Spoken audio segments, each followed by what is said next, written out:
إنا أعطيناك الكوثر فصل لربك وانحر إن شانئك هو الأبتر. الله وبركاته.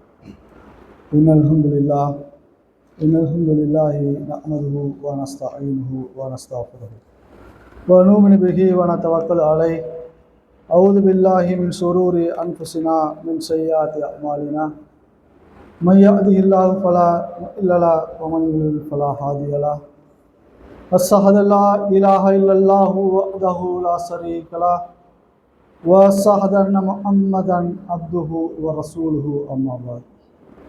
قال النبي صلى الله عليه وسلم إن أصدق الحديث كتاب الله وأحسن الهدي هدي محمد صلى الله عليه وسلم شر الأمور محدثاتها كل محدثة بدعة كل بدعة ضلالة كل ضلالة في النار. உங்களை ஒரே ஒரு ஆத்மாவில் இருந்து படைத்த உங்கள் இறைவனை அஞ்சிக் கொள்ளுங்கள் என்ற ஏக இறைவனின் எச்சரிக்கையும், அல்லாஹ்வை அஞ்ச வேண்டிய விதத்தில் அஞ்சுங்கள், நீங்கள் முஸ்லீமாக தவிர மரணித்து விடாதீர்கள் என்ற எல்லாம் வல்ல அல்லாஹ்வின் அறிவுரையும் உங்களுக்கும் எனக்கும் நினைவுபடுத்தியவனாக இந்த ஜிம்மா உரையை ஆரம்பிச்சு. கண்ணியத்துக்குரிய எல்லாம் வல்ல அல்லாஹ்வின் நல்லடியார்களே, இஸ்லாம் கூறும் ஒழுக்கமும் ஒழுங்கும் என்ற தலைப்பினூடாக சில செய்திகளை உங்களோடு பகிர்ந்து கொள்ள வேண்டும் என்று நான் ஆசைப்படுகிறேன். இப்பொழுது பள்ளிக்கூடங்கள் விடுமுறை விடப்பட்டு இந்த விடுமுறை நாட்களை எப்படி கழிப்பது என்கின்ற திட்டத்தோடு சிலரும், அடுத்து பிள்ளைகளை எந்த பள்ளிக்கூடத்தில் சேர்க்கலாம் என்கிற சிந்தனையோடு சிலரும், இன்னும் அடுத்து பிள்ளைகளை எந்த கல்வியில் உயர்கல்வி படிக்க வைத்தால் அவர்களின் எதிர்காலம் சிறந்ததாக இருக்கும் என்கின்ற சிந்தனையோடு சிலரும் நாம் இந்த நாட்களை அடைந்திருக்கிறோம்.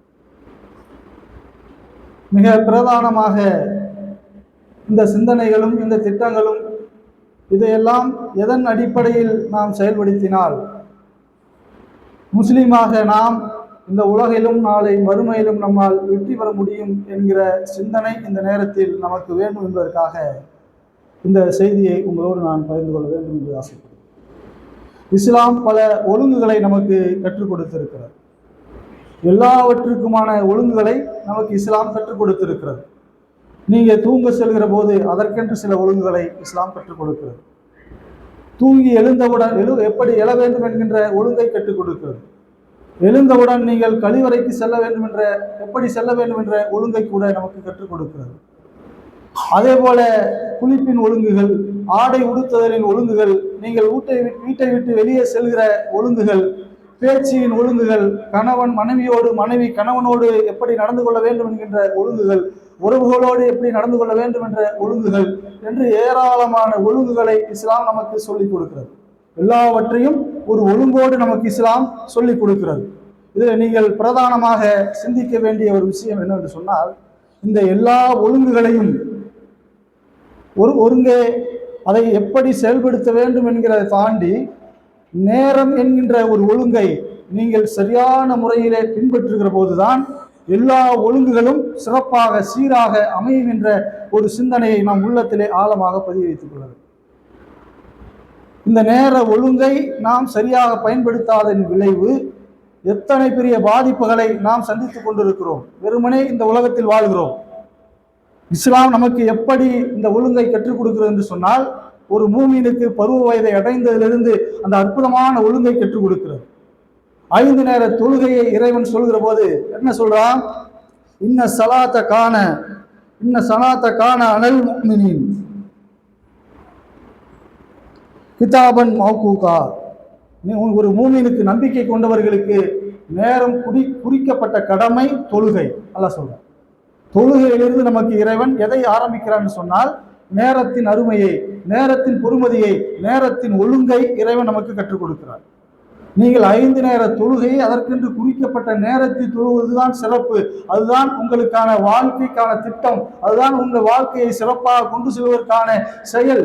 அதுதான் உங்களை நாளை மறுமையில் மகத்தான அந்த சொர்க்கத்தை அடைவதற்காக நேரம் குறிக்கப்பட்ட நேரத்தில் நீங்கள் தொழுவதுதான் உங்களுக்கு நாளை மறுமையில் அந்த இன்பகரமான சொர்க்கம் கிடைப்பதற்கான வாய்ப்பு. இறைவன் இந்த தொழுகையை சாதாரணமாக சொல்லிவிட்டு போகல. நம்ம போர்க்களத்தில் இருக்கிறோம். இன்றைக்கு நமக்கு ஒரு வேலைன்னா கூட நம்ம அந்த நேரத்துக்கு நம்மளால தொழ முடியல. என்னையும் சேர்த்து நான் சொல்றேன். ஒரு வேலை, ஒரு கடையில வேலை, ஒரு விவசாயத்துல ஒரு வேலை, ஒரு வீட்டுல வேலை அப்படின்னு சொன்னா அந்த நேரத்திற்கு குறிக்கப்பட்ட நேரத்திற்கு நம்மால் சரியாக தொழ முடியவில்லை. ஆனால் இறைவன் நம்மிடத்திலே எப்படி எதிர்பார்க்கிறார் என்று சொன்னால், இந்த ஒரு செய்தியை நம்ம ஆழமாக ஒவ்வொரு நேரத்திலும் ஒவ்வொரு பாங்கு சொல்கிற ஒவ்வொரு வக்திலையும் நம்ம இந்த செய்தியை புரிஞ்சுக்கிட்டோம்னு சொன்னா நிச்சயமாக நம்மால் அதிலிருந்து தவிர்த்து கொள்ளவே முடியாது. தொழுகை என்பது எவ்வளவு முக்கியத்துவமான ஒரு செய்தி. இறைவன் போர்க்களத்திலே நிற்கிறார். முஸ்லிம்கள் போர்க்களத்திலே நிற்கிறார்கள். அந்த நேரத்திற்கு இறைவன் சலுகை கொடுக்கலாம்ல. போர்க்களத்துல உயிரா சாவா வாழ்வா என்கிற ஒரு இக்கட்டான ஒரு சூழல், கடுமையான ஒரு சூழல். அந்த நேரத்துல போர்க்களம்லாம் முடிஞ்சதுக்கு அப்புறம் போய் தொழுங்கப்பா, இறைவன் அனுமதி கொடுக்கலாம், சலுகை கொடுக்கலாம். ஆனால் இறைவன் சொன்னா நேரம் வந்துவிடுச்சுன்னா, தொழுகைக்குரிய நேரம் வந்து விட்டால் நீங்கள் தொழுகை ஒரு சாரால் தொழுகை நிறைவேற்றுங்கள், ஒரு சாரால் பாதுகாப்பு நின்றுங்கள். எப்படி எல்லாம் பிரிச்சு கொடுக்குறான்? நேரம் வந்துருச்சு, அந்த நேரத்திற்கு அதை நீ செய்தே ஆக வேண்டும். எனவே நீ போர்க்களத்தில் நின்னாலும் சரி, உன்னை சுற்றி ஆபத்துகள் இருந்தாலும் சரி, உயிர் போகிற சூழலாக இருந்தாலும் சரி, நீங்கள் பாதுகாப்புக்கு ஒரு கூட்டம் நில்லுங்கள், ஒரு கூட்டம் தொழுகை நிறைவேற்றுங்கள் அந்த நேரத்தில். இப்ப எவ்வளவு முக்கியத்துவமான ஒரு செய்தியை இறைவன் சொல்கிறான். நீங்கள் நேரத்தை சரியான முறையிலே பின்பற்றினால் நிச்சயமாக மகத்தான வெற்றியை இந்த உலகத்திலும் நம்மால் பெற முடியும், நாளை மறுமையிலும் நம்மால் பெற முடியும். நீங்கள் எல்லா கடமைகளையும் எடுத்து பாருங்கள். இஸ்லாத்தில் இருக்கிற எல்லா கடமைகளையும் எடுத்து பாருங்கள். தொழுகை மட்டுமா அப்படி சொல்றான்? நோன்பு வைக்கிறோம், நோன்பு எப்போ வேணாலும் வச்சிடலாம், அது சுன்னத்தான நோன்பு. ஆனால் இறைவன் கடமையாக்கிய அந்த நோன்பை எந்த நாட்களில் வைக்க வேண்டும்? ரமலான் மாதத்தை நீங்கள் அடைந்தால் அந்த நோன்பை வையுங்கள். அதை எந்த அடிப்படையில் வைக்கணும்? இந்த நேரத்திலிருந்து இந்த நேரத்தில் நீங்க வைக்கணும். இந்த நேரத்திற்கு நீங்கள் உண்ண வேண்டும், இந்த நேரத்தில் அதை முடிக்க வேண்டும் என்று இறைவன் நமக்கு அந்த நேரத்திற்குரிய செயலை நமக்கு சொல்லுகிறான். நீங்கள் சகர் நேரத்திற்கு சாப்பிடுங்க. ஏன் இறைவன் சொல்றான்? சகர் நேரத்துக்கு நீங்க சாப்பிடுங்க, அதுல உங்களுக்கு பரக்கத்து இருக்கு. மற்ற நேரத்துக்கு எல்லாம் சொல்ல, சகரத்து நேரத்துக்கு சாப்பிடுங்க, உங்களுக்கு பரக்கத்து இருக்கிறது. எவ்வளவு கடுமையான வெயிலாக இருந்தாலும், எவ்வளவு கடுமையான தாகமாக இருந்தாலும், எவ்வளவு கடுமையான பசியாக இருந்தாலும், நம்ம அந்த சகர் நேரத்துக்கு சாப்பிட்டது நமக்கு போதுமானதாக இருக்குது, நமக்கு தாங்கக்கூடிய சக்தியை கொடுக்குது. அது அந்த நேரத்திற்குரிய பரக்கத். அந்த நேரத்தில் எவ்வளவு பொறுமதியாக இருக்கிறது என்பதை, நேரத்தின் அருமையை நம்ம விளங்க வேண்டும் என்பதற்காக இறைவன் எல்லாவற்றையும் நேரம் குறித்தே சொல்கிறார். நீங்க நோன்பு திறக்கக்கூடிய சூரியன் மறைஞ்ச உடனே நீங்க நோன்பு திறக்கணும். அந்த நேரத்துக்கு நீங்கள் எவ்வளவு அவசரப்படுது. சூரியன் மறைஞ்சவுடனே யார் உடனே திறக்கிறார்களோ அவருக்கு 2 சிறப்பு சொல்றாங்க. ஹஜ்ஜுடைய ஜக்காத்து கொடுக்கணும், நமக்கென்று ஒரு அந்த தொகை வந்ததுக்கு அப்புறம் உடனே நீங்க ஜக்காத்து கொடுக்கணும். ஒரு வருஷம் கழிச்சு, ஒரு மாசம் கழிச்சு, இல்ல பல மாசம் கழிச்சு, அப்படி அல்ல. உங்களுக்கு அதற்கான தொகை வந்து விட்டால், ஜக்காத்திற்குரிய தொகை வந்து உடனே நீங்கள் ஜக்காத்து கொடுத்து விடுங்க. அதுவும் நேரம் குறிக்கப்பட்ட கடமையாக இருக்கிறது. ஹஜ்ஜுடைய மாசத்துல நம்ம ஹஜ்ஜு செய்யணும். அந்த நாள் வந்தால், அந்த நேரம் வந்தால் தான் ஹஜ்ஜு செய்யணும். இப்படி எல்லாமே நேரம் குறிக்கப்பட்டதாக நமக்கு இறைவன் வழங்கி இருக்கிறார். இன்னும் நம்ம கூடுதலாக இறைவன் திருமறை குர்ஆன்ல நம்ம பார்க்கிறோம். அல்லாஹ் உயிரை கைப்பற்றுகிற அந்த செய்தியை சொல்லுவார். ஒரு அடியானுடைய தவணை வந்துவிட்டால், என்ன அந்த நேரம் வந்துவிட்டால், ஒரு வினாடி முந்தவும் செய்யாது பிந்தவும் செய்யாது. உயிர் கைப்பற்ற வானவர்கள் ஒரு அடியானுக்குரிய தவணை இந்த உலகத்திலே முடிந்து விட்டால் அந்த வினாடியில் உயிர் கைப்பற்றவிடும். ஒரு வினாடி முந்தாது, ஒரு வினாடி பிந்தாது. அவன் என்ன சொல்றான்? நேரத்தை சொல்றான். ஒரு வினாடி உனக்கென்று தவணை எந்த தவணை இருக்கிறதோ, உனக்கென்று இந்த உலகத்திலே என்ன ரிசுக் இருக்கிறதோ, அந்த ரிசுக்குரிய முடியக்கூடிய நேரம் வந்துவிட்டால் ஒரு வினாடி முந்தாது, ஒரு வினாடி பிந்தாது. அதே போல வானவர்கள் வந்த போது, உயிரை கைப்பற்றுகிற வானவர்கள் வருகிற போது அந்த அடியார்கள் சொல்வார்கள், இறைவா, எல்லாத்தையும் பார்த்தவன சொல்லுவான், இறைவா எனக்கு கொஞ்சம் அவகாசம் கொடு. அந்த நேரத்தில் கேட்கக்கூடிய என்ன கேட்கிறான்? நேரத்தை கேட்கிறான். இறைவா கொஞ்சோண்டு அவகாசம் கொடு, நான் போய் உலகத்துல என்கிட்ட இருக்கிற சொத்தெல்லாம் தானம் செஞ்சு நல்லவனா நான் வந்துடுறேன், கொஞ்சோண்டு அவகாசம் கொடு. அந்த நேரத்தில் அவன் கேட்பதும் நேரத்தை தான் கேட்கிறான். இந்த நாளுடைய பொறுமதியை நமக்கு இறைவன் வழங்கியிருக்கிற இந்த வாழ்நாள் இருக்கிறதே 60 ஆண்டுகள் 70 ஆண்டுகள் 80 ஆண்டுகள், இந்த வாழ்நாளின் பொறுமதியை நம்மால் எப்பொழுது உணர முடியும் என்று சொன்னால், நாளை மறுமையிலே விசாரணை நடைபெறுகிற அந்த நாள் எப்படிப்பட்ட நாள்? 50,000 ஆண்டுகளுக்கு நிகரான ஒரு நாளில் இறைவன் நம்மளை எல்லாம் விசாரிக்க இருக்கிறானே, அந்த நாளில் நின்று கொண்டு நாம் எல்லாம் பேசிக்கொள்வோம். இதோடு இறைவன் கேட்பான் நம்மளிடத்திலே, இந்த 60 ஆண்டுகள் 70 ஆண்டுகளின் பொறுமதி நமக்கு எப்பொழுது விளங்கும் என்று சொல்லி சிந்திச்சு பாருங்க. இந்த வசனம் நீங்கள் படித்து பார்த்தால் நமக்கு விளங்கும். நாளை 50,000 ஆண்டுகளுக்கு நிகரான ஒரு நாளில் இறைவன் விசாரிப்பானே, அந்த நாளில் நம்மிடத்திலே இறைவன் கேட்பான், கால கம் லபிஸ்தும் ஃபில் அருளி அதாவது நீங்க இந்த உலகத்துல எவ்வளவு நாள் வாழ்ந்திருப்பீங்க? ஆண்டு கணக்கில் சொல்லுங்க, இந்த உலகத்துல நீங்க எவ்வளவு நாள் வாழ்ந்திருப்பீங்க? எல்லாம் கேட்பானா? நாளைக்கு இந்த 50,000 ஆண்டுகளுக்கு நிகரான அந்த நாளில் விசாரிக்கிற போது அல்லாஹ் நம்மகிட்ட வந்து கேட்பான், இப்போ இந்த உலகத்துல வாழ்ந்தீங்கல்ல, ஆண்டு கணக்கில் சொல்லுங்க, நீங்க எத்தனை வருஷம் வாழ்ந்திருப்பீங்க அப்படின்னு நல்லா கேட்பானா. அப்ப நம்ம சொல்லுவோம், காலு லபிஸ்தனா யோமன் அவங்க பாத யோமின், வருஷமா? ஒரு நாள்ல பாதி, அவ்வளவுதான் நம்ம வாழ்ந்திருப்போம். இன்னும் வருஷ கணக்கில் நீங்க கேட்குறிய? ஒரு நாள் அல்லது அதுல பாதி, அவ்வளவுதான் நம்ம வாழ்ந்திருப்போம். சற்று சிந்தித்து பாருங்கள். ஒரு போர் அடிக்குது, வேலை போக மாட்டேங்குது, வேலை செய்ய முடியல. சிலர் அப்படி, சிலர் நேரமே இல்லைன்னு சில பேர். ஆனால் 60 ஆண்டுகள் 70 ஆண்டுகள் 80 ஆண்டுகள் இறைவன் நமக்கு வாழ்நாளை வழங்கி இருக்கிறான். அந்த வாழ்நாளின் பொறுமதி நமக்கு எப்பொழுது விளங்கும் என்று சொன்னால், 50,000 ஆண்டுகளுக்கு நிகரான அந்த நாளில் விசாரிக்கிற போது இறைவன் கேட்பானே, எத்தனை வருஷப்பா அந்த நீங்க உலகத்துல வாழ்ந்திருப்ப, ஆண்டு கணக்கில் சொல்லுங்க பார்க்கலாம் அப்படின்னு கேட்பது. எங்கவா வருஷ கணக்கில் நாங்க வாழ்ந்தோம்? ஒரு நாள் அல்லது அதுல பாதி நாள் நாங்க வாழ்ந்திருப்போம், வருஷ கணக்கால நாங்க வாழல என்று சொல்லுவோமே. அன்றைய நாள் அந்த வசனத்தை நீங்கள் சிந்தித்து பாருங்கள். ஆனால் இறைவன் நமக்கு வழங்கியிருக்கிற வாழ்நாள் 50 ஆண்டுகள் 60 ஆண்டுகள் 70 ஆண்டுகள் 90 ஆண்டுகள் 100 ஆண்டுகள் இறைவன் வழங்கியிருக்கிறார். ஆனால் அந்த நாளெல்லாம் எப்படி தெரியும்? அரை நாள் ஒரு நாள் போல தெரியுமே. அப்படிப்பட்ட கடுமையான நாள். அதெல்லாம் சொல்லிட்டு எல்லாம் சொல்றான், இது இப்ப அன்னைக்கு போய் நீ சொல்றீங்களாப்பா ஒரு நாள் அரை நாள் தான் வாழ்ந்திருப்பேன்னு அன்னைக்கு நீ சொல்றியே, ரொம்ப அற்பமான குறைவான வாழ்நாள் தான் நமக்கு வழங்கப்பட்டிருக்கிறது என்பதை நீங்கள் உலகத்தில் வாழுகிற போதே புரிந்திருக்க கூடாதா? எல்லாம் கேட்குறான்.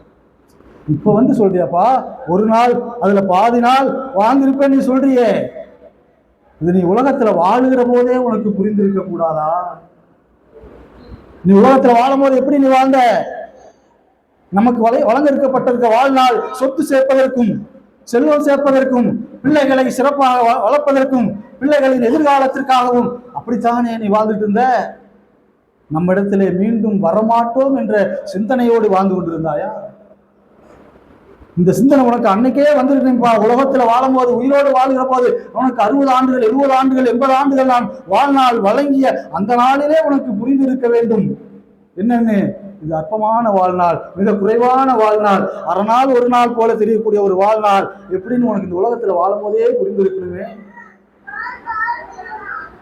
அப்படின்னு நல்லா நமக்கு அறிவுரை சொல்கிற செய்தியை நீங்க திருமறை குர்ஆன்ல பார்க்கணும். இதெல்லாம் நீங்கள் சேர்த்து வச்சு பாருங்க.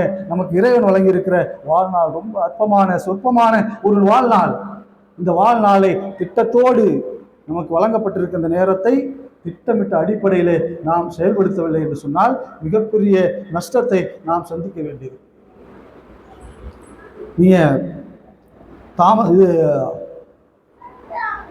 நிலாவுக்கு போனார் முதல்ல யார் ஒரு பேர் நீல் ஆம்ஸ்ட்ராங். முதல்ல அவர் தான் இன்னைக்கு நிலாவில் கால் வச்சாரு சொல்லி நம்ம எல்லாரும் படிச்சிருக்கோம்.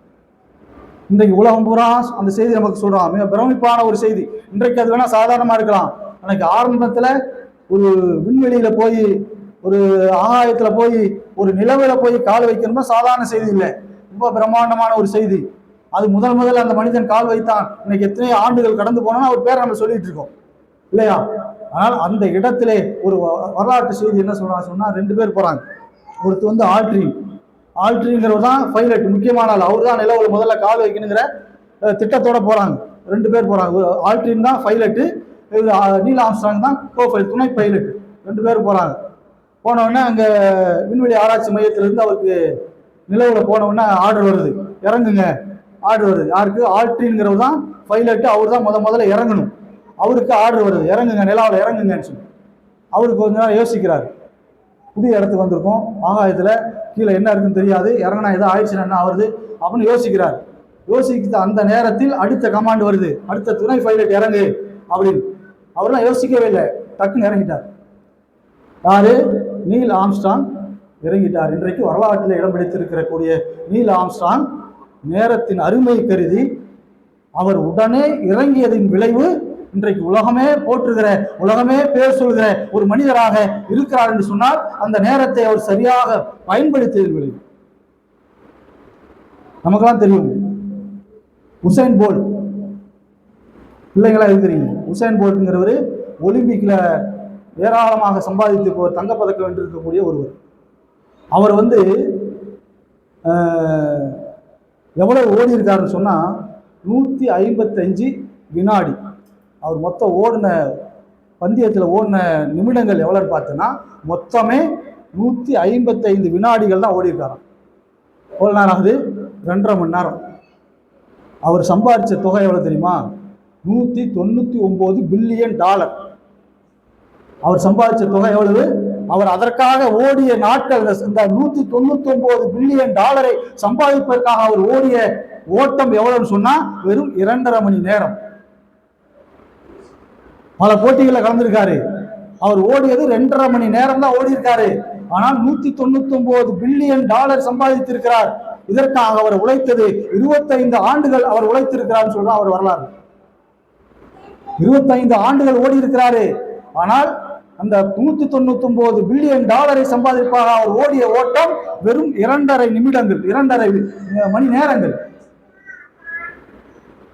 அவனுக்கு தெரியும் ஒரு மைக்ரோ செகண்டின் பொறுமதி என்ன என்பதை அந்த உசைன் போல்ட் கேட்டால் தெரியும். ஒரு மைக்ரோ செகண்ட்ல அந்த கோட்டை தாண்டினாதான் அவனுக்கு கோடிக்கணக்கான ரூபாய் பரிசு.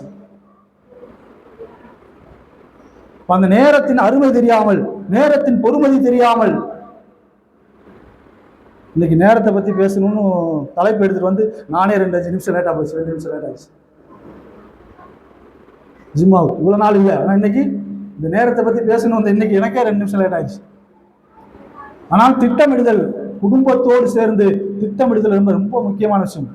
நபிகள் நாயகம் ஸல்லல்லாஹு அலைஹி வஸல்லம் அவர்கள் மிஹ்ராஜ் பயணம் போனாங்க.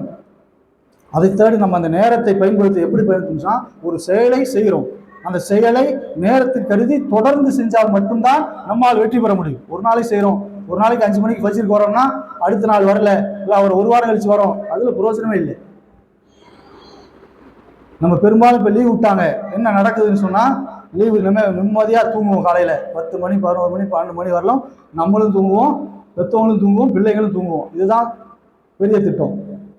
நீங்கள் ஒன்றை புரிந்து கொள்ளுங்கள், நிச்சயமாக வெற்றி பெறவே முடியாது. நீங்கள் இந்த லீவு நாளில் சரியான முறையில் பயன்படுத்தணும். பிள்ளைகளும் பெற்றோர்களும் சரியான முறையை நீங்கள் பயன்படுத்தினால்தான். ஒரு திட்டம் வேண்டும், உட்காந்து திட்டம் போடுங்க. நம்ம லீவோ லீவ் இல்லையோ காலையில் ஃபஜ்ர் தொழுது 5 மணிக்கு எழுந்திரிக்கணும், குடும்பத்தோடு எழுந்திரிக்கணும். எழுதிச்சு எல்லாரும் ஃபஜ்ர் தொழுகணும்.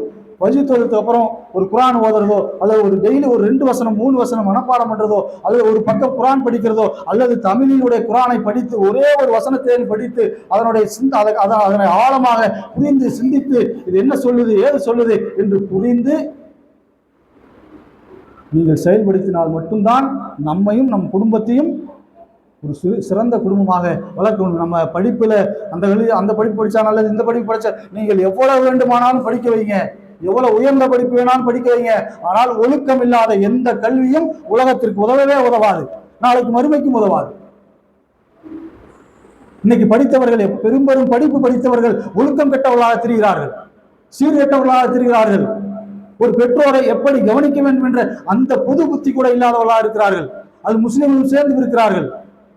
ஏன் சொன்னா, நீண்ட காலமாக இஸ்லாம் என்ன சொல்கிறது என்ற ஒரு உறவுகளை எப்படி பேண வேண்டும், பெற்றோர்களை எப்படி வேணும், பிள்ளைகளை எப்படி பேணணும், கணவன் மனைவி உறவை எப்படி பேணணும் என்கின்ற அடிப்படை அறிவில்லாதன் காரணமாக ஒரு பெற்றோர்களை, அந்த வயதானவர்கள் கூட இன்றைக்கு நம்ம சொல்லுவாங்க, வீட்டில் வயசானவங்க இருந்தால் அது ஒரு பாதுகாப்பு, அவங்களுடைய அனுபவம் நமக்கு கிடைக்கும் என்று சொல்லுவாங்க, அடிக்கடி சொல்லிட்டே இருக்கு. ஆனால் இன்றைக்கு இருக்கிற முதியவர்கள் மிகப்பெரிய சிரமத்துக்குரியவர்களாக, ஏன் அப்படி மாறினான்னு சொன்னா, அவர்களுக்கு மார்க்கத்தை பற்றியான அறிவு கூட்டப்படலை. இதுதான் ரொம்ப முக்கியமான காரணம். அவர்களுக்கு நாளை மறுமையிலே மரணம் இருக்கிறது, மறுமை இருக்கிறது, மரணத்துக்கு பின்னால் ஒரு வாழ்க்கை இருக்கிறது, அங்கே சொர்க்கம் இருக்கிறது, நரகம் இருக்கிறது. நமது இறுதி காலம் அல்லாஹ்வுடைய நினைவோடு போகணும், மற்றவர்களுக்கு உதவி செய்ய வகையில போகணும். அப்படி நம்ம வார்த்தைகளும் பேச்சுகளும் செயல்களும் நன்மைக்குரியதாக இருக்கும் என்ற அடிப்படை அறிவில்லாத விளைவாக பெரியவர்கள் கூட முதியவர்கள் கூட சரியான முறையில் மார்க்க அடிப்படையில் நடந்து கொள்வதில்லை. அவர்கிட்ட பேச்சு ஒழுங்கில்லை, செயல் ஒழுங்கில்லை, ஏதோ வாய்க்கு வந்ததை பேசுறாங்க. முதியவர் வயது காலம் சிரமமான காலம்தான். ஆனாலும் இஸ்லாத்துடைய கல்வியை அவர்கள் பெற்றிருந்தார், இஸ்லாம் அறிவை அவர்கள் பெற்றிருந்தார், மார்க்கத்தின் புரிதலை அவர்கள் பெற்றிருந்தார். நிச்சயமாக அவர்களால் வீட்டில் இருக்கவங்க நிம்மதியா இருக்க முடியும், வீட்டில் இருக்க நிறைய செய்திகளை புரிந்து கொள்ள முடியும், நிறைய பாதுகாப்பு உணர முடியும், நிறைய அனுபவங்களை அவர்களால் பெற்றுக்கொள்ள முடியும். ஆனால் பெரும்பாலான முதியவர்கள் இன்றைக்கு இருக்கிறது எப்படி இருக்கான்னு சொன்னா, குடும்பத்துக்கு சிரமமாக, பிரச்சனை கூடியவர்களாக, ஏதேனும் ஒரு தொந்தரவு கொடுக்கக்கூடியவர்களாக தான் பெரும்பாலும் இருக்கிறார்கள் சொன்னா, அதுக்கு காரணம் என்னன்னு சொன்னா, அதற்கு அவர்கள் மார்க்க அறிவு இல்லாததான் காரணம். அதுபோல நமது பிள்ளைகள் நாளைக்கு நம்மளை மதிக்காம போயிடக்கூடாது. முதிய வயது அடைந்தவுடனே நாம் இன்றைக்கு எப்படி அவர்கள் முதியவர்களை நாம் பாரமாக நினைக்கிறோமோ, தொந்தரவாக நினைக்கிறோமோ, அது மாதிரி நம்ம பிள்ளைகள் நம்மளை நினைத்து விடக் கூடாதுன்னு சொன்னால் அவர்களுக்கு அடிப்படையான அந்த அடிப்படையான கல்விகளை கற்றுக்கணும், அடிப்படையான மார்க்க அறிவை நம்ம வளர்த்துக்கணும். அதே போல பிள்ளைகளையும் அந்த மார்க்க அடிப்படையோடு நாம் வளர்த்தெடுக்கணும். நம்ம இன்ஜினியர் ஆக்குறோம், டாக்டர் ஆக்குறோம்னா உயர்ந்த படிப்புகள், ஆராய்ச்சி படிப்பு படிப்பிக்கிறோம், அதெல்லாம் படிக்க வைங்க, ஒன்றும் தப்பில்லை. ஆனால் இஸ்லாமும் அல்லாஹ்வுடைய தூதரும் எந்த அடிப்படையில் இந்த உலகத்தில் வாழ வேண்டும் நம்ம கற்றுக் கொடுத்தார்களோ அந்த அடிப்படையை சொல்லி கொடுத்து வளர்க்கலன்னு சொன்னா நிச்சயமாக நாமும் நாளை முதிய வயது அடைவோம், நம் பிள்ளைகளும் அடைவார்கள். நாளைக்கு அது மிகப்பெரிய ஒரு கேள்விக்குறியாக, முதிய வயது என்பது ஒரு சிரமத்துக்குரியதாக, ஒரு என்ன சொல்றது, நாம் எதுக்கு வாழ்றோங்கிற அந்த அடிப்படையில கொண்டு போய் நம்மளை நிறுத்திடும். ஒரு நன்மை, வயசாயிடுச்சு, வீட்டில் உட்காந்து ஒரு சுபாலா சொல்லலாம், ஒரு அலுவலா சொல்லலாம், அது ஒரு நன்மையை கொடுக்கும். ஆனாலும் பலாய் தரக்கூடியவர்களாக முதியவர்கள் இன்றைக்கு ஆயிட்டாங்க, பெரும் பாவத்தை சேர்க்கக்கூடியவர்கள் ஆயிட்டாங்க. ஏன்? அந்த அடிப்படை இஸ்லாத்தின் அடிப்படை இல்லாத விளைவு. எனவே நமது இந்த விளைவுனால அழகான விளைவு நாள் மட்டும் இல்லை, ஒவ்வொரு நாளும் அமர்ந்து அழகான முறையில இன்றைய நாள் இப்படிதான் கழியணும், இந்த நேரத்துக்கு எழுந்திருக்கணும், இந்த நேரத்துக்கு தூங்கணும், இந்த நேரத்தில் இந்த வேலை செய்யணும், இந்த நேரத்தில் இந்த வேலை செய்யணும், நேரம் குறிக்கப்பட்ட அந்த நேரத்தில் தொடராக நாம் செய்தால் மட்டும்தான் நம்மால் வெற்றி பெற முடியும் என்ற சிந்தனையை நம் உள்ளத்தில் ஆழமாக பதிவு வைத்துக் கொள்ளக்கூடிய நன்மக்களாக இறைவன் உங்களையும் அனைவரும் ஆக்கியவர்கள் பிரார்த்தனையோடு என் உரையை முதல் உரையை விசுவாசம்.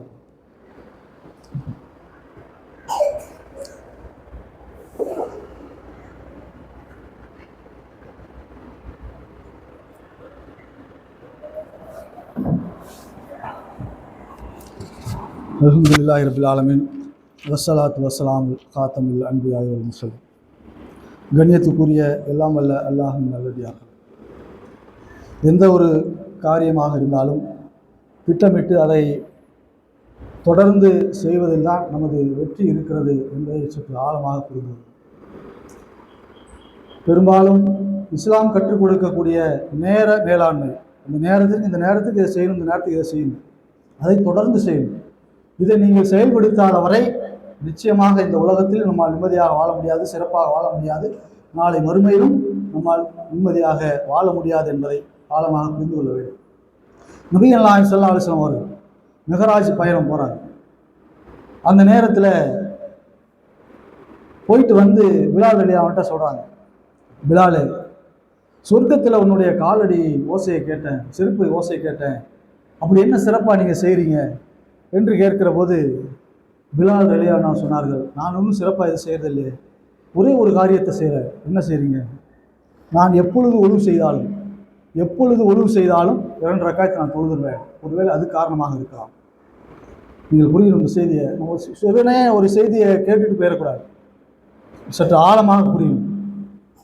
ஒரு சொர்க்கத்தில் ஒரு நபிகள் நாயகம் ஸல்லல்லாஹு அலைஹி வஸல்லம் அவர்கள் சொர்க்கத்திலே பார்த்ததாக சொல்கிற ஒரு செய்தி, ஒரு முக்கியமான செய்தி. அதற்கு காரணமாக சொல்கிற செய்தி என்ன சொன்னால், நான் எப்பொழுதுதான் ஒழுவு செய்கிறேனோ அப்போலாம் 2 ரக்காயத் தொழுகிறேன். இதில் என்ன நமக்கு புரியுது?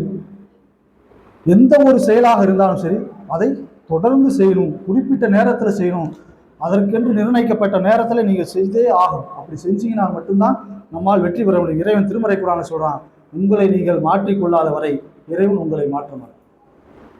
நமது உள்ளங்கள் மாறணும். உங்களை நீங்கள் மாற்றிக்கொள்ளாத வரை உங்களை இறைவன் மாற்றவே மாட்டார். என் உள்ள மாறணும். எனக்கு நான் இன்னைக்கு இந்த நேரத்துக்கு படுக்கணும், இந்த நேரத்துக்கு எந்திருக்கணும், இந்த நேரத்துக்கு இந்த தொழுகை தொழுகணும், ஃபஜ்ருடைய தொழுகை இந்த நேரத்திற்கு நான் தொழுதே ஆக வேண்டும். அடுத்த நேர தொழுகை குறிக்கப்பட்ட நேரத்திற்கு நான் தொழுகையை சரியான முறையில் நிறைவேற்ற வேண்டும் என்கின்ற ஒரு திட்டம் இல்லை, உறுதியான செயலாக இருக்கும். அப்படி செய்தால் மட்டும்தான் நம் மாற்றம் வரும். நாளை மறுமையில் வெற்றி பெற முடியும், அந்த சொர்க்கத்தை அடைய முடியும், இந்த உலகத்தில் நாமும் நமது பிள்ளைகளையும் சிறப்பாக வளர்க்க முடியும் என்ற சிந்தனையை ஆழமாக பதிவைத்துக் கொள்ளக்கூடிய நன்மக்களாக இறைவன் உங்களையும் ஆக்க ஒரு பிரார்த்தனையோடு என் உரையை நிறைவு செய்ய